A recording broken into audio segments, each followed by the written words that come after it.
መጽሐፍ ቅዱስ ደጋግሞ ብሉይ ኪዳን ይሁን አዲስ ኪዳን በእግዚአብሔር ባይወልኩም በእግዚአብሔር ታጉስ ይለናል ደጋግሞ ለምንታይ በደጋግሞ በእግዚአብሔር ታጉስ እንባልና አኩነታት መሕጓስ ተጀሚራ ኩነታት ኣብዚ ተሳኽዑና ኩነታት ኣብዚ ተስተኻኸሉና ክልሕጎሰይ ንኽእልና ዓለም ብቆፀረያ ትሕጎስ ትምህርተይ ምስ ወዳኹ ሕጎስ ይብለካ ሓደ ሰብ ስራሕ ምስ ሓዝኩ ይልሕጎስ ይብለካ ምስ ተመርዖ ይልሕጎስ ይብለካ ምስ ወለድኩ ይልሕጎስ ይብል እንደገና ናወዲ ብርሃን ምስ ረኣኹ ይልሕጎስ ይብል ስለዚ ልሕጎሰን 6 ወይ 7 ናመወዳታ ማለት እዚኣቶም ተለተሳኺዖም ግን ሕጉስ ህይወት ይነብርን ኩሉ ግዜ ኣብ ጭንቀት ኩሉ ግዜ ኣብ ሓዘን ኩሉ ግዜ ኣብ ረሻ ህይወት ይነብር ኣብ እግዚአብሔር ነፍስና ምሕጓስ ክንጀምር ተለና መጽሐፍ ቅዱስ ግን እግዚአብሔር ግን ብምንም አይልውጥን ብልምን ኸዓ አይቀየርን መጽሐፍ ቅዱስ እግዚአብሔር ዘለዓለማዊው ዘይቀየር አምላኽዩ ዘይልወጥ አምላኽዩ ስለዚህ ነፍስና በአምላክ ምሕጓስ ትጀምር ተላ ኩሉ ግዜ ውሽጥና ሐሴት ይረክ ሎዩ በጎይታታ ይሆኑ ኩሉ ግዜ ተሐጎስ ይብል በኻሊ ክንሕጎስ ይንኽእልን በኻሊ ጊዛዊ ተለዋዋጥ ተሐጎስ እዩ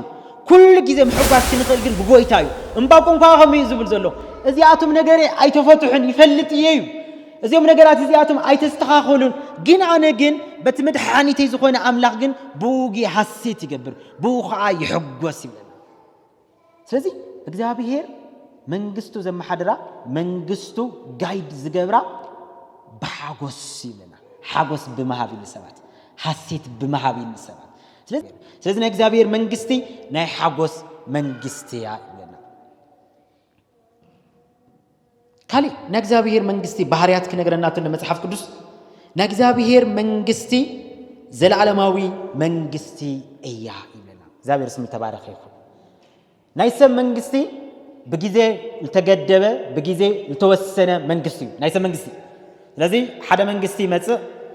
10 ዓመት 20 ዓመት 30 ዓመት 5 ዓመት ይገዝእ ይወርድ መንግስቱ ትፈርስ ካሊ እንደገና ሞጽኻ ይقبሎ እሱን ከም ይገዝእ ስለዚህ መንግስቱ በጊዜል ተገደበት መንግስት ያ ኣብ ጊዜል ተወሰነት መንግስት ያ ናይ እግዚአብሔር መንግስት ግን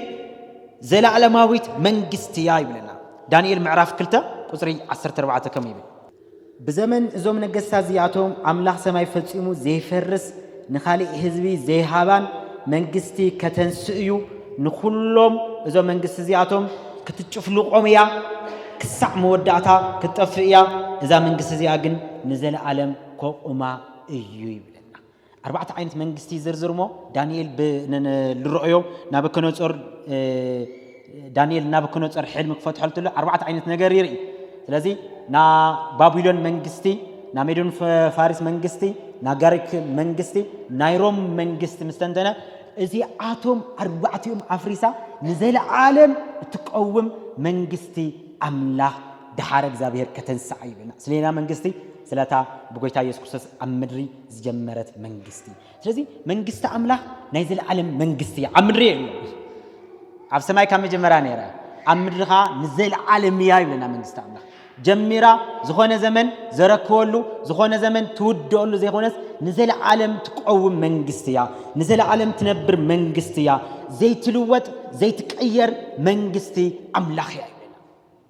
ስለዚህ ንእግዚአብሔር መንግስቲ ዘለዓለማዊ መንግስት እዩ ካብ ዘለዓለም ንዘለዓለም መንግስትኻ ካብ ዘለዓለም ንዘለዓለም ያ ይብለና ደጋግሞ መጽሐፍ ቅዱስ ስለዚህ መንግስት እግዚአብሔር ካብ ዘለዓለም ንዘለዓለም ዝኾነ መንግስቲ አምላክ ያ بجزل تجدبت يكونتن بجزل توسنت يكونتن القارئات نزل عالم تقتل نزل عالم تنبر نزل عالم زيت الوت منجستي أملاخيا سلزي منجست أملاخ بحريات خنجرنا تلو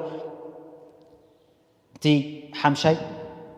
زل عالماويت منجستي أملاخيا يبلنا እግዚአብሔር ስም ተባረከ ይሁን ተናሞ ዳታ መንግስት አምላክ በመንፈስ ቅዱስ ያ ይብለና አብታ አንቶ ሮሚ ዝራናዮ መንግስት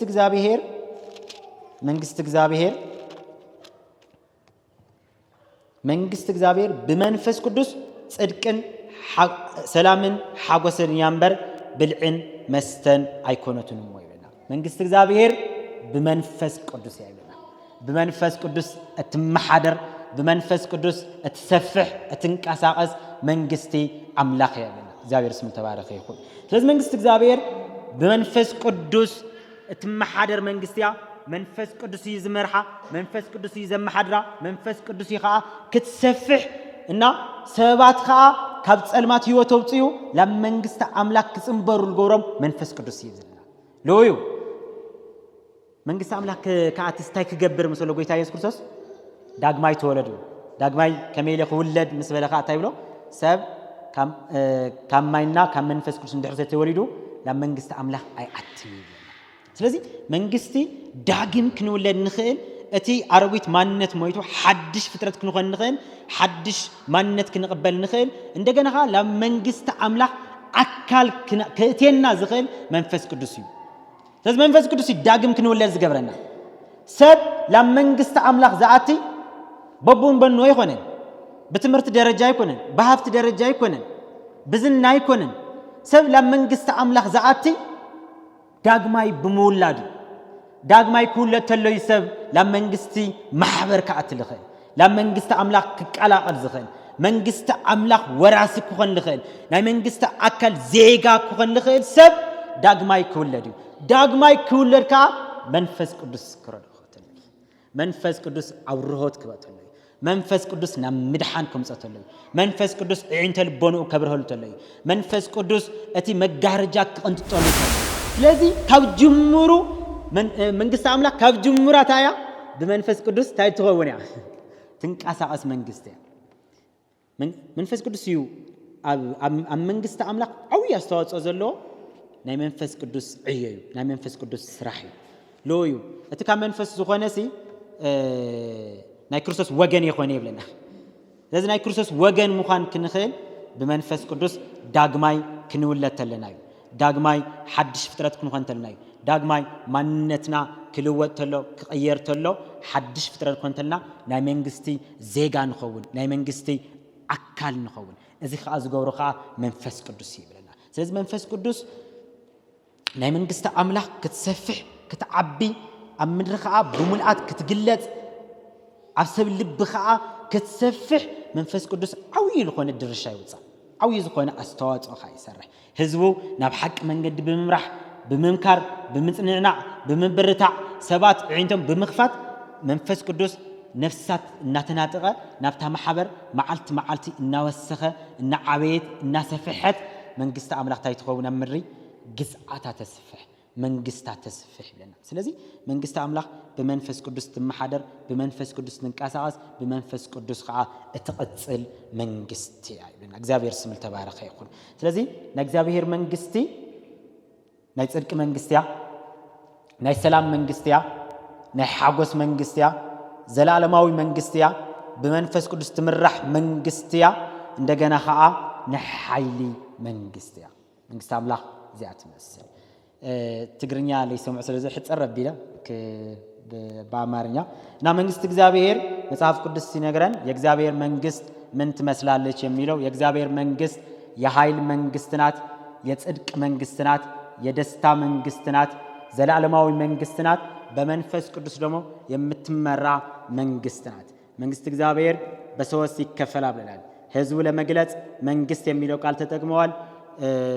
ጌታ ኢየሱስ ክርስቶስ ለመግለጽ መንግስት የሚለው ቃል ተጠቅመዋል የእግዚአብሔር ግዛት ለመግለጽ ደግሞ መንግስት የሚል ተጠቅመዋል ስለዚህ የእግዚአብሔር መንግስት ይሄ ትመስላለች እንጸልያለን